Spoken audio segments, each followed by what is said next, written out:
to bring history to life by sharing a story about a couple of historical characters. Surprise, surprise. He is speaking out of the storytelling menu, Project 5, Bringing History to Life. The final speech of the menu. Woo! Please welcome Marvin with a speech entitled "The Rest is History."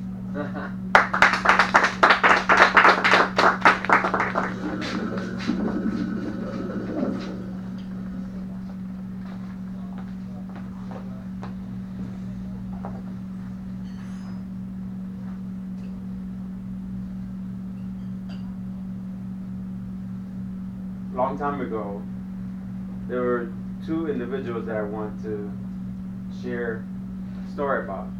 They led different lives. I'll talk about the, let's say, less fortunate one first. He was a large, lumbering kid as he was growing up, and he actually had a disability. He was growing abnormally compared to his other kids. Now, at that time, if you're abnormal, you're made fun of very often. And this was the case. There are many sardonic comments that were made to him at the time as he was growing up. He also had a small learning disability. He didn't speak very well. So when he spoke, people made fun of him as well. It's unfortunate for him because that goes against your self-esteem little by little, and it builds up naturally. So when the kids were small, let's say he was 10 years old, kids are about this size, he was already close to 6 feet tall. A giant, so to speak. He went to school, he participated in sports because naturally, if you're big, you're going to be participating in sports just because of the fact that you're large. He didn't do very well because he didn't know what he was doing. He was slow to learn, he was slow to speak, and he was slow in general. Now there's this other person, and he came from a background that was poor also. He was disadvantaged in that sense as well. Now this other person, a more privileged person, he was short, but he was very athletic. He liked to participate in sports.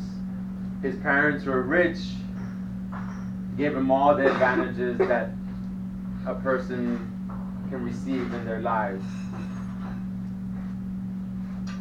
He was very popular. When he walked into a room, he looked around. He was the center of attention. He had that twinkle in his eye. He smiled, and like David, ding, shows the teeth, and you see that shining brightness light up the room. He participated in sports, was very active. All the girls liked him very much as well. Very popular. Now, as they grew up, one thing that they did have in common is that they joined the military. On the one occasion, the popular kid, he joined because it was a prestige. He came in as an officer in the military. Was proud. The parents were proud. Okay, my son is going into the military. He's going to become a lieutenant. Great. Now, the other guy, the slow lumbering guy, he joined because he didn't have really many options. No one would hire him. So he joined. He was a local infantry guy, that lowly guy, didn't do much.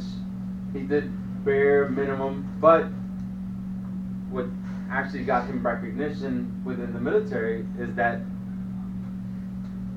he was large, and when he had hand-to-hand combat, just because of his size, he would be able to defeat others very easily. And at this time, which was a few hundred years ago, they didn't have traditional weapons. It was mostly hand-to-hand combat, and spears and shields, that sort of thing.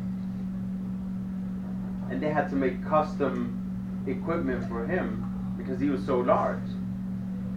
But stories came out from his joining the army that, oh, look at, there's this giant that is part of this army, or this battalion, that is incredible. He can beat anyone. Very impressive to everyone. And stories came along. They eventually got to the younger, more popular lieutenant as well. And he was like, who's this guy? He thinks he can beat everyone. I'm the best in my battalion. I'm sure I can defeat that guy. I can throw a spear. I can launch a rock with great accuracy. It turned out, since these were opposing tribes, so to speak, they eventually met in a particular place, in a particular time. And it so happened that the large, lumbering, slow guy, his name was Goliath. And the young lieutenant, very popular, very athletic, was named David. And as you know, the rest is history.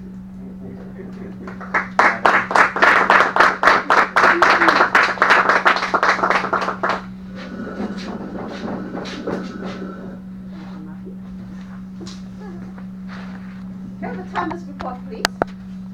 Certainly.